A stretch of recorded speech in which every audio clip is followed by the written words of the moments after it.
네, 오늘 말씀은 더 좋은 소망, 더 좋은 언약이라고 하는 제목으로 말씀을 나누려고 합니다.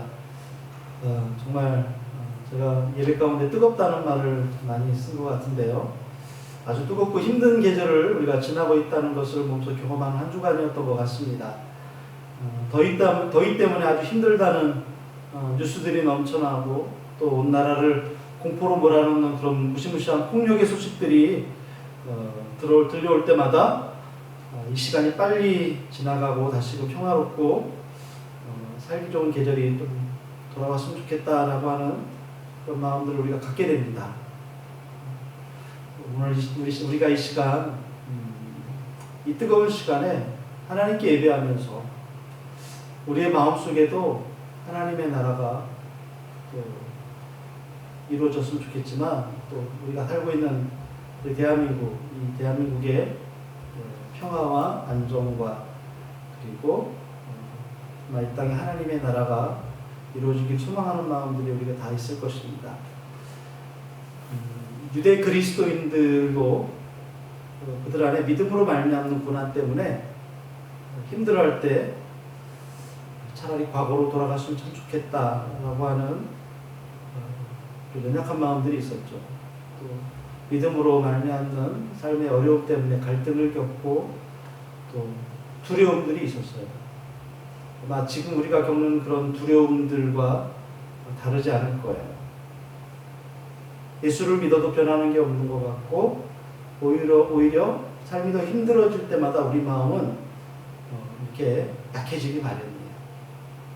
그런 신앙의 혼란 속에 있는 성도들을 향해서 오늘 우리가 왜 예수 그리스도를 믿으며 이 세상의 풍조에 떠내려가지 않고 왜 예수님만을 굳게 신뢰해야 되는지에 대해서 설명하는 말씀이 바로 이 히브리서의 말씀이죠. 이렇게 더운데 예배 한 번쯤 빠져도 상관없겠죠. 이렇게 힘들 때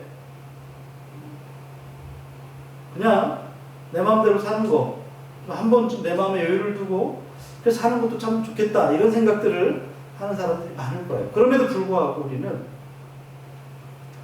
계속해서 예수님을 굳게 붙잡고 우리 안의 믿음이 조금 더 요동하지 않도록 하기 위해서 계속해서 주님을 끝까지 신뢰해야 되는지, 왜 우리가 꼭 그렇게 살아야 되는지에 대해서 성경은 우리에게 분명하게 말씀하고 있죠. 그것에 대해서 오늘 히브리서 7장에서는 예수님의 그 대제사장직의 우월성을 입증하기 위해서 레위 제사장들과 예수 그리스도의 예표가 되신 멜기세덱을 비교해서 레위 제사장들보다 멜기세덱 제사장이 훨씬 더 우월하다는 것을 우리에게 설명하고 있어요. 이런 멜기세덱의 계보를 따르신 그리스도께서 속죄 사역을 통해 율법을 완성하셨기 때문에 더 이상 레위의 계보를 따를 필요가 없어요. 누구든지 예수 그리스도로 말미암아 이제는 하나님께 담대히 나아갈 수 있게 되었어요. 레위의 계보를 따르고 레위의 제사장들은 짐승의 제사를 드리며 1년에 한 번 대속죄일을 거쳐도 하나님께 담대히 나아갈 수 없었어요. 다시 말하면 멜기세덱의 계보를 따르신 예수님께서 자신을 속죄제물로 주셨기 때문에 우리는 이제 하나님 앞에 담대히 나아갈 수 있는 그런 은혜를 입었다는 거예요. 자, 그렇다면 오늘 이 말씀이 이 어려운 시대를 살아가는 우리와 무슨 상관이 있을까요? 예수님에 대한 이 설명과 우리 삶이 도대체 무슨 관련이 있을까요? 첫 번째는 하나님은 더 크고 놀라운 축복을 위해서 때로는 침묵하며 기다리신다는 거죠. 오늘 히브리서 7장 13절에서 15절까지의 말씀을 우리 한 목소리로 같이 읽어보도록 하겠습니다. 시작. 이것은 한 사람도 제단일을 베풀지 않는 다른 지파에 속한 자를 가리켜 말하는 것이다. 우리 주께서는 유다로부터 나신 것이 분명하도다. 이 지파에는 모세가 제사장들에 관하여 말한 것이 하나도 없고 멜기세덱과 같은 별다른 한 제사장이 일어난 것을 보니 더욱 분명하도다. 네, 말씀이 좀 어려운 것 같지만 가만히 이 말씀을 읽다 보면 이해가 돼요. 하나님께서 멜기세덱의 계보를 따르는 영원한 제사장을 세우기 위해서 레위 지파가 아닌 어떤 지파를 선택하셨다고요? 유다 지파를 선택하셨어요. 출애굽기에 하나님께서 이스라엘을 애굽에서 구원해내실 때 모세라고 하는 지도자를 사용하시죠. 그런데 이 민족의 지도자인 모세, 또 첫 대제사장의 사명을 맡은 아론, 모두 다 어느 지파였을까요? 레위 지파예요. 원래 창세기 49장에 나오는 야곱의 축복 기도에 보면 유다 지파에게는 제사장에 대한 언급이 없어요. 이스라엘은 하나님과 성전을 중심으로 한 나라이기 때문에 누가 제일 대접받고 누가 제일 중요한 사람 인물로 직책으로 대우를 받을까요? 인정받을까요? 레위 지파예요.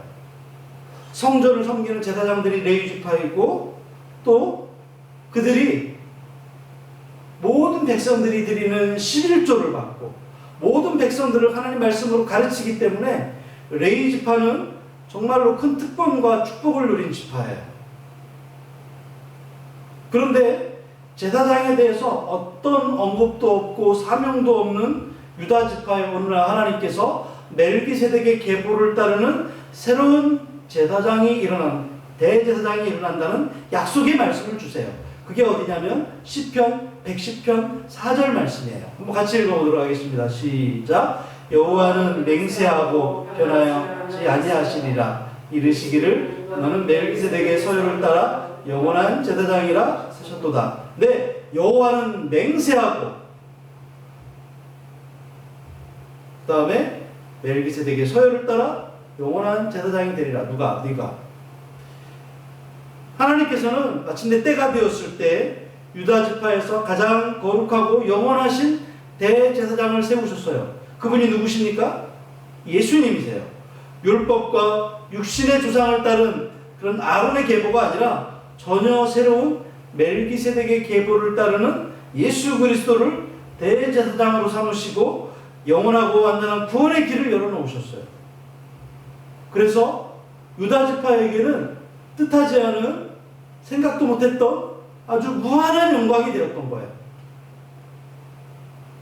누구도 예상하지 못했던 일이기 때문에 유다 지파에 속한 사람들조차도 이 사실을 깨닫지 못하고 예수님을 배척해요.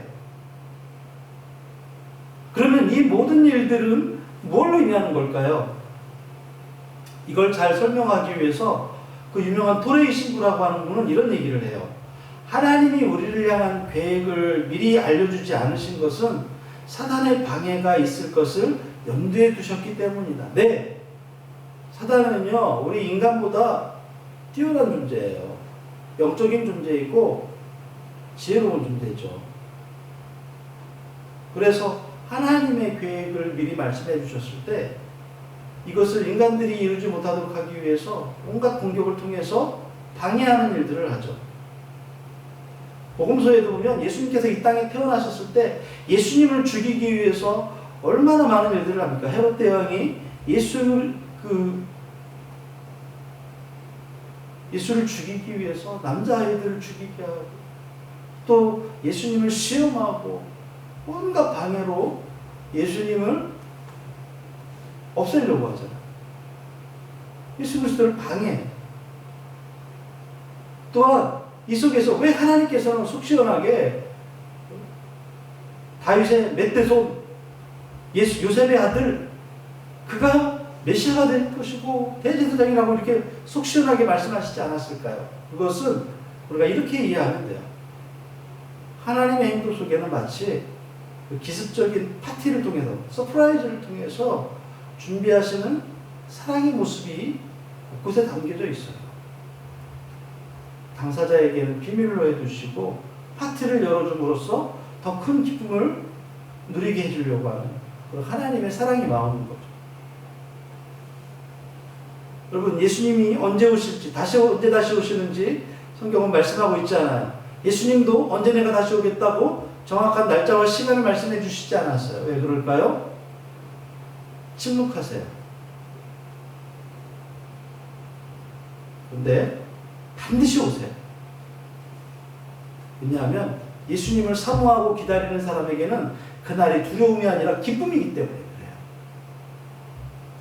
그렇기 때문에 우리의 삶 속에서 때로 하나님이 침묵하시는 것 같고 응답이 더딘 것 같지만 우리는 믿음으로 지금의 시간들을 인내하면서 신실하신 주님을 신뢰해야 되는 거죠. 오늘 이 레위 지파, 멜기세덱 계통 이런 이야기를 자꾸 하는 것은 우리에게 설교가 너무 막 복잡해, 힘들어, 무슨 얘기야 이럴 수 있지만 이야기는 간단해요. 오늘 우리에게 그분이 오실 것에 대해서 말씀하시고 그리고 그것을 이루어 주셨다는 거예요. 그럼 우리에게 우리 삶을 살면서 믿음으로 건널 수 없고 돌파할 수 없을 것 같은 시련과 도전이 놓여 있을 때가 있어요. 지금의 내 상황과 성경이 말씀하시는 것이 전혀 안 맞는 것 같아서 답답할 때가 있잖아요. 어떤 때 그 정도가 심해서 성경은 성경이고 말씀은 전혀 나하고 지금 안 맞는 것 같은 그런 삶의 괴리감들이 느껴질 때가 있잖아요. 근데 여러분 그렇지 않아요. 주님은 더 크고 놀라운 축복을 준비하시면서 이 상황과 형편을 우리가 돌파하기를 원하세요. 그래서 이 기쁨과 이 하나님 준비하신 축복을 우리가 누리기를 원하시는 거죠. 로마서 16장 25절과 26절의 말씀을 볼까요? 말씀하시죠. 같이 읽습니다. 나의 복음과 예수 그리스도를 전파함은 영세전부터 감추어졌다가 이제는 나타나신 바 되었으며 영원하신 하나님의 명을 따라 선지자들의 글로 말미암아 모든 민족이 믿어 순종하게 하시려고 알게 하신 바 그 신비의 계시를 따라 된 것이니. 네, 분명히 감추어 주셨었지만 이것은 분명히 나타나신 바 된다고 했어요. 또 하나 고린도전서 2장 7절의 말씀도 우리에게 같이 말씀하고 있죠. 시작. 오직 은밀한 가운데 있는 하나님의 지혜를 말하는 것으로서 곧 감추어졌던 것인데 하나님이 우리의 영광을 위하여 만세전에 미리 정하신 것이다. 네, 만세전에 미리 정했대요. 될지 안 될지 모르는 게 아니라 미리 정해두셨고 감추어 두셨었대요. 근데 이것이 하나님의 영광을 위해서 그렇게 하시는 것이라는 거예요. 자, 그렇다면 두 번째, 오늘 말씀은 예수 그리스도가 영원한 보증이 되신다고 말씀하세요. 오늘 7장 20절에서 22절 말씀 같이 읽어봅시다. 또 예수께서 제사장이 되신 것은 맹세 없이 된 것이 아니니 그들은 맹세 없이 제사장이 되었을 때 오직 예수는 자기에게 말씀하신 이로 말미암아 맹세로 되신 것이라. 주께서 맹세하시고 뉘어지지 아니하시리니 내가 영원히 제사장이라 하셨도다. 이와 같이 예수는 더 좋은 언약의 보증이 되셨느니라. 아멘. 네, 오늘 보증이라는 말이 나와요. 이 보증이란 타인을 위해서 자신의 생명을 내건다는 의미예요. 은행에서 대출을 받는 사람이 그냥 혼자 대출을 못 받아요. 반드시 보증인을 세워야 됐어요. 그 보증인이 된 사람은 만약 이 돈을 빌리는 사람이 나중에 갚지 않을 때 대신 갚아줘야 될 의무가 있는 사람이에요. 또 죄수의 신변에 대해서 보증을 선 사람이 그 사람을 죄수를 가석방시킬 때 이 사람을 내가 보증합니다. 그래서 만약에 이 가석방한 사람이 돌아오지 않으면 보증 선 사람이 어떻게 돼요? 대신 돌아오지 않은 그 죄수를 대신해서 형을 살든지 죽든지 해야 돼요. 이 보증이라는 말을 아까도 읽었던 시편 110편 4절에 나오는 맹세라고 하는 단어와 연결시켜서 예수님의 제사장직이 레위 계통의 제사장직보다 더 우월하다고 말씀하고 있어요. 다시 한번 시편 110편 4절 읽어봅시다. 시작. 여호와는 맹세하고 변하지 아니하시리라.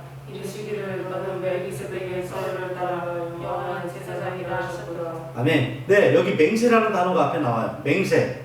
누가 맹세하셨어요? 하나님이 맹세하셨어요. 예수님은 하나님이 맹세하심으로 말미암아 제사장이 되신 분이에요. 그런데 일반 레위 계통의 사람들은 맹세가 있어요, 없어요? 없어요. 그냥 임명이에요. 아론의 아들 제사장. 아론의 아들 제사장. 아론의 아들은 무조건 제사장이야. 임명하시는 거예요. 맹세하지 않으세요. 예수 그리스도는 우리의 죄를 위해서 자신이 제물도 되시고 제사장도 되어서 자신을 단번에 제물로 드려 우리의 죄 문제를 해결하셨어요. 예수님께서 영원히 우리의 제사장이 되시는 것은 우리의 죄 문제를 해결할 유일한 완전한 방법, 아주 유일하고 완전한 방법, 이것이 예수 그리스도로만 가능하다는 것을 말씀합니다. 구약시대의 제사장들은 하나님께서 임명하신 임명직이잖아요. 그들은 하나님이 맹세하지도 않으셨을 뿐만 아니라 자신들도 나는 이제부터 제사장으로서 사명을 다하기, 이런 맹세도 하잖아요. 그럴 필요가 없어요. 왜냐하면 왜 이들이 맹세하지 않았을까요? 맹세 필요 없어? 그래서 그런 게 아니에요. 제사장들도 죄인이에요. 인간이기 때문에 죄인의 맹세는 하나님 앞에서 아무런 효력이 없는 거예요. 그러나 예수 그리스도는 하나님의 맹세로 대제사장이 되셨어요.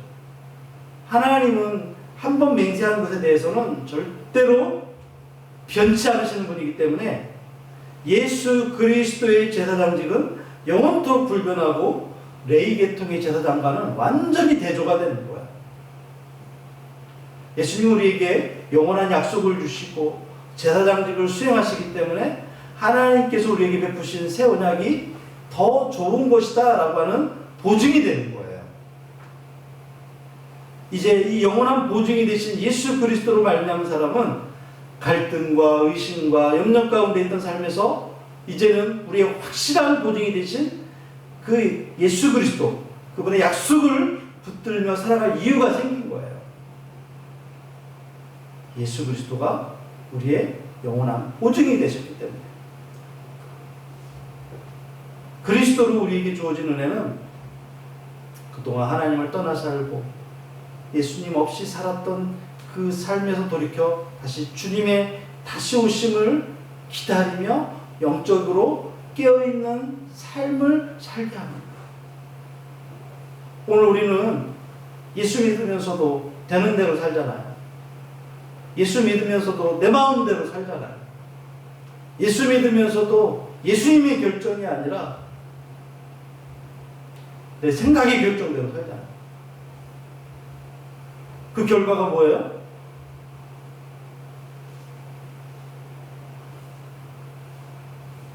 예수님을 기다리지 않아요. 예수님을 의식하지 않아요. 예수님을 마음에 담아두지도 않아요. 그래서 하나님과 관계가 끊어진 영적으로 죽어버린 삶, 영적으로 잠든 삶을 살게 되는 거예요. 뿐만 아니라 예수님 없는 방탕, 무기력, 게으름, 이런 문제에 빠졌던 우리에게 성령을 부어주셔서 마음을 새롭게 하시고 또 주님께서 우리의 주인 되심을 깨닫게 해주시고, 그래서 세상의 그 어느 것도 우리를 주관하지 못하도록 이렇게 만들어주세요. 그래서 우리는 늘 경계하며 살아야 돼요. 여러분, 우리가 세상이 주는 염려와 불안은 결코 우리 생명을 위협할 수가 없어요. 이 한 주간 무시무시한 그 일들 때문에 사람들이 호신용품을 불티나게 삽니다. 그럴 만도 해요. 얼마나 두렵겠어요. 옆에 있는 사람이 언제 돌변해서 나를 해야 할지 모른다고 하는 그 두려움이 얼마나 크겠어요.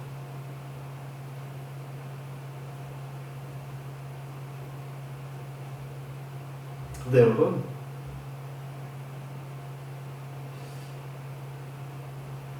예수 그리스도의 생명을 누리며 사는 사람은 세상이 주는 염려와 불안에서 자유합니다. 왜냐하면 이런 것들이 무섭지 않기 때문에 그래요.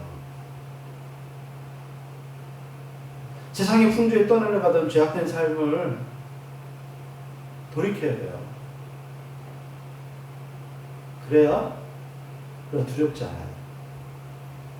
하나님의 백성다운 거룩한 삶을 사는 비결은 우리 삶을 돌이켜서 우리의 영원한 대제사장이 되시는 예수 그리스도를 바라보며 그분을 기뻐하고 즐거워하며 사랑하는 거예요. 그것이 영원한 보증이 되시는 예수 그리스도를 바라보며 산다. 의지하며 사는 삶인 거죠. 그래서 이사야 41장 10절에 우리에게 말씀하십니다. 뭐라고 말씀하시죠? 같이 읽어볼까요? 두려워하지 말라. 내가 너와 함께하니라. 놀라지 말라. 나는 내 하나님이 됨이라.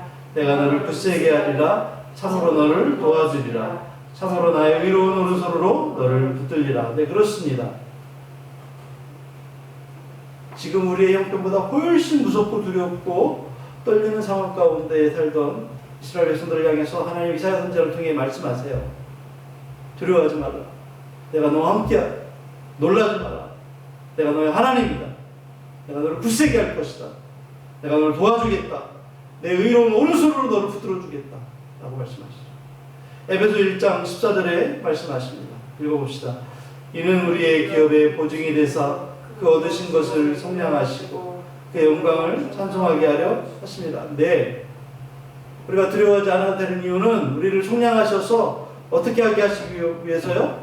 하나님의 영광을 찬송하도록 하게 하기 위해서 예수님이 우리의 보증이 되어주신대요. 우리 다른 목적이 이미 있다는 거예요. 디모데후서 1장 12절 시작. 이로 말미암아 내가 또 이 고난을 받되 부끄러워하지 아니함은 내가 믿는 자를 내가 알고 또한 내가 의탁한 것을 그날까지 그가 능히 지키실 줄을 확신함이라. 네, 이제 옥에 갇혀서 이제 막 죽음에 이제 내가 죽는구나. 내가 여기서 이 감옥에서 죽겠구나. 이런 상황 가운데 있는 바울 사도가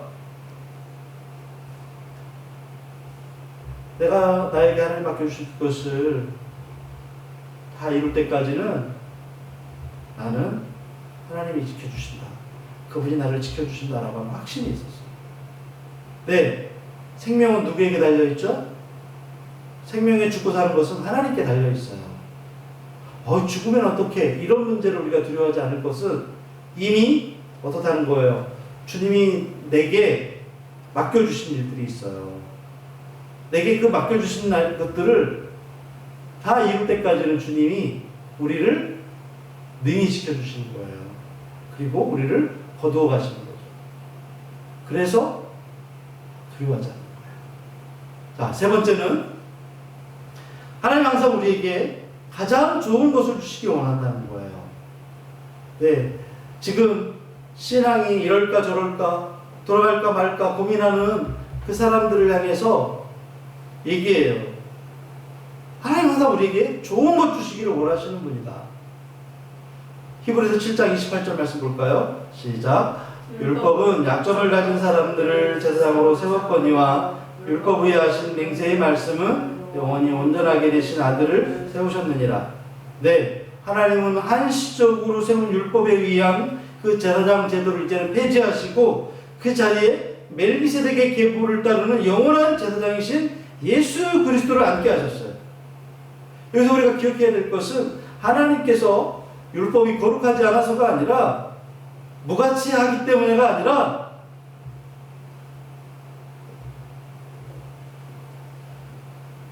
예수 그리스도를 세워서 복음을 선포하게 하시기 위해서 영원한 구원과 축복을 주시기 위해서 더 좋은 언약이신 예수 그리스도, 더 좋은 언약이신 예수 그리스도를 세우신 거예요. 그러니까 그 전에 있던 우리가 알고 있는 이 구약의 율법들이 무가치하거나 이제 소용없어서가 아니에요. 그것보다 더 좋은 언약이 있어요. 그 좋은 언약이 뭐예요? 그것은 예수 그리스도 그분이에요. 그분을 우리에게 새로운 언약으로 주셨어요. 그래서 예수님이 내가 율법을 폐하러 온 것이 아니라 뭐하러 하게 오셨다고요? 온전케 하기 위해서. 다 그것을 성취하기 위해서 오셨다고 했어요. 그것은 새로운 십계명을, 새로운 율법을 주셨다는 게 아니라 예수 그분이 새로운 언약 그 자체가 되셨다는 거예요. 그러니 이제는 옛날의 언약, 옛날의 율법에 매여 있을 필요가 없다는 거예요. 이스라엘 사람들이 다시 유대교로 돌아간다는 것은 무슨 얘기예요? 새 언약, 더 좋은 언약의 당사자가 되신, 본체가 되신 예수님을 버리고 다시 옛날의 그 레위 계통의 제사와 그 율법들을 다시 지키겠다는 거예요. 그러니 얼마나 엉뚱당도 않겠어요. 요즘만 해도 우리는 아주 좋은 스마트폰을 가지고 있어요. 근데 그 전에 아주 옛날 투지폰, 또 그것보다도 셀룰러폰이라는 게 있었어요. 그냥 전화만 할 거예요. 문자만 주고받을 수 있어요. 생각이, 특별한 계획이 있어서 난 그게 좋아 그러시는 분도 있겠지만, 여러분, 더 좋은 것과 더 나쁜 것은 분명히 갈리잖아요. 다르잖아요.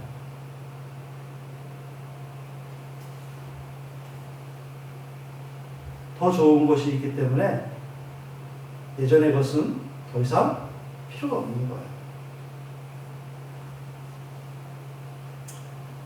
하나님께서는 이것을 위해서, 이 더 좋은 언약, 더 좋은 보증을 위해서 하나님의 아들이신 예수 그리스도를 십자가에 못 박는 고통을 당하셔야 되죠.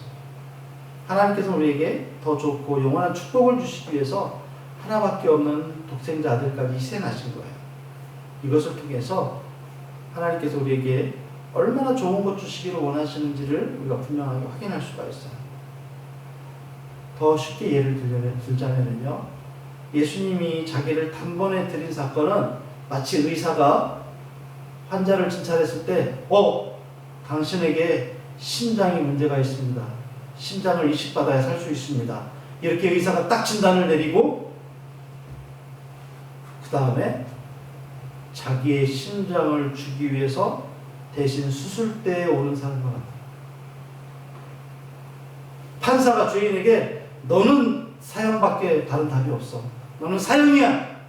이렇게 판결을 내린 후에 대신 자신이 사형을 받는 것과 같은 거예요.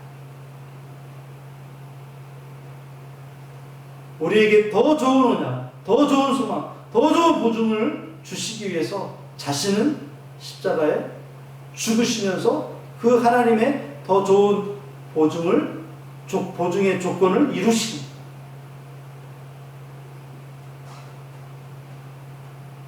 거부할 수 없을 것만 같은 이 법과 규칙이지만 그것을 넘어서는 생명의 능력을 우리에게 주세요. 자, 그렇다면 이 말씀이, 오늘 이 약속이 어떤 의미가 있을까요? 성전과 제사가 이제 사라져버리고, 그럼 우리는 어떻게 해야 되지? 성전도 없어지고, 성전도 무너져버리고, 불타 없어지고, 제사장들도 없고, 어떻게 해야 되지? 왜 이런 고민을 했죠? 예수님이 더 좋은 언약, 예수님이 더 좋은 멜기세덱의 계보를 따르는 완전한 제사장이라는 것을 몰랐기 때문에 이런 고민을 하고 있었죠. 그때 우리에게 예수님이 계시는구나, 예수님이 진짜 제사장이구나, 예수님이 우리의 완전한 제물이 되셨구나, 이 말씀을 통해서 더 이상 그 성전이 불탄 곳에 마음 아파하지 않고 위로가 되는 거죠. 이것은 오늘 우리에게도 마찬가지예요. 우리가 세상 가운데에서 기독교인으로서 인정받지 못하고 오해를 받고 하나님을 거부하는 이 세상 가운데 살면서 그런 사람들과 만날 때 우리 마음이 기쁜가요? 날마다 착잡하고 불편하고 힘들죠. 그러면서 마치 히브리 사람들처럼 예수 안 믿는 것처럼, 예수 믿는 티를 안 내면서 하는 것이 더 편하고 더 당연한 것처럼 느껴질 때, 예수님이 나를 위해서 하나님의 그 언약을 이루신 분이구나 라고 하는 것을 생각해요.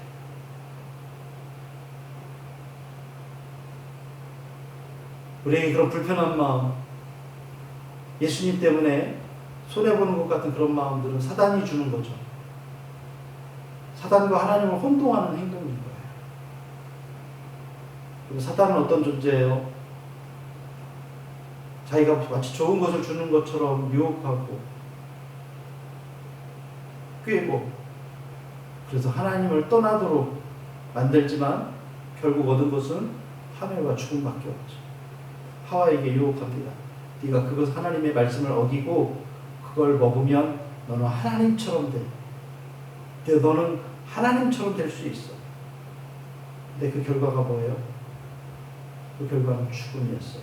그래서 하나님은 그 죽음에서 건지기 위해서 아담과 하와를 불러내시고 그들을 가죽옷을 지어 입히시고, 그리고 하나님과의 새로운 관계를 회복하기 위해서 언약의 말씀을 주셔서 그들을 구원하시기로 약속하셨어요.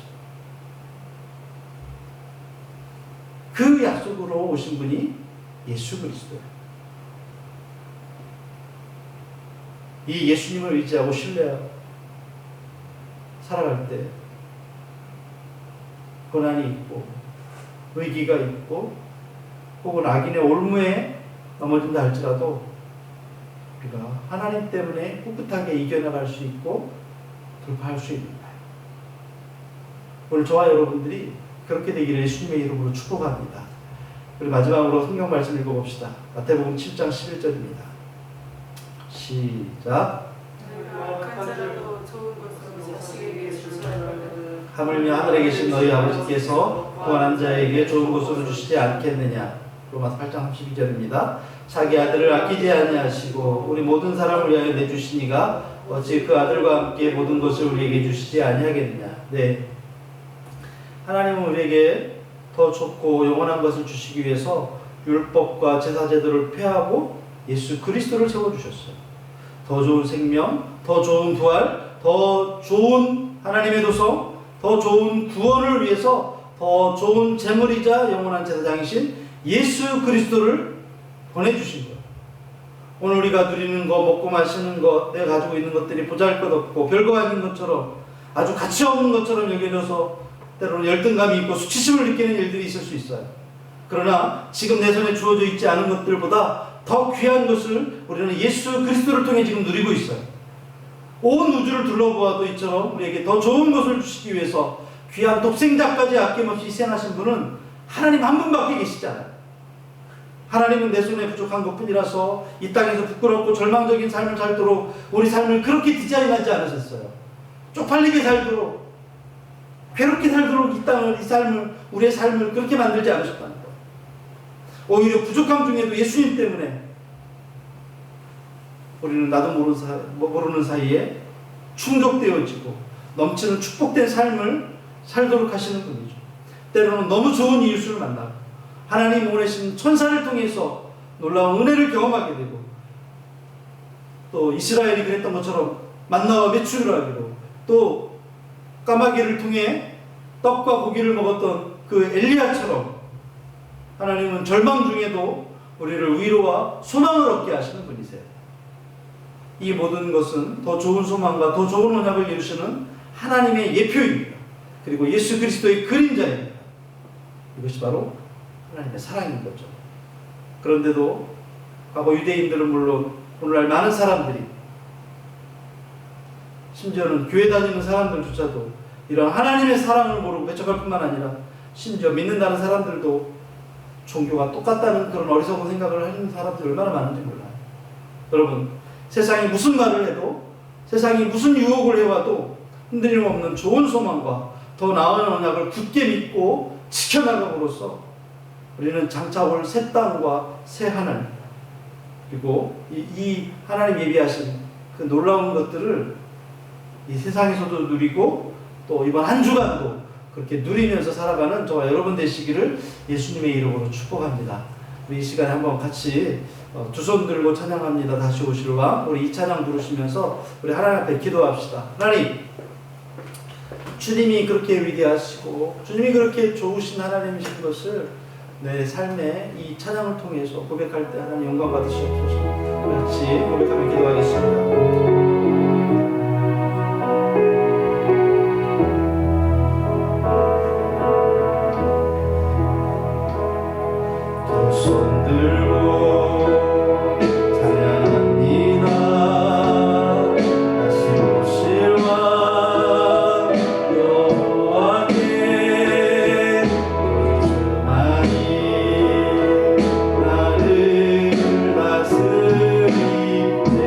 한번 두 손 들고 찬양합니다. 두 손 들고 사랑합니다.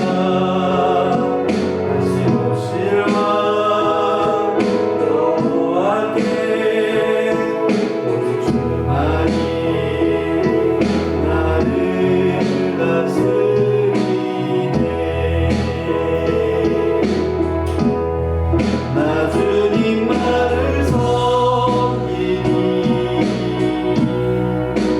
헛된 마음 버리고 성령이여 내 영혼 충만하게 하소서. 주님 앞에 내 생명 드립니다. 같이 기도합시다. 사랑하는 아버지 하나님 감사합니다. 하나님 우리가 좋은 시간을 더 좋은 소망과 더 좋은 은혜의 분들을 위해서 우리 가운데 이 땅에 나를 위해서 오시고 십자가에 죽으시고 부활하신 예수 그리스도 그분만이 나의 소망이시고 그분만이 나의 구원이시며 그분만이 나의 참 소망 되시는 주님이시며 우리 가운데 주여 오늘도 이 시간을 가운데 함께하여 주시옵시고 하나님 우리가 무엇보다도 주님이 우리의 소망 되시며 그 좋은 언약의 보증 되심을 우리가 찬양하는 믿음으로 한 주간 살아가며 이 땅 가운데에서 하나님 나라에 넘어지지 않고 쓰러지지 않으며 주님만 신뢰하며 우리 모두가 되도록 하나님 인도하여 주시옵소서.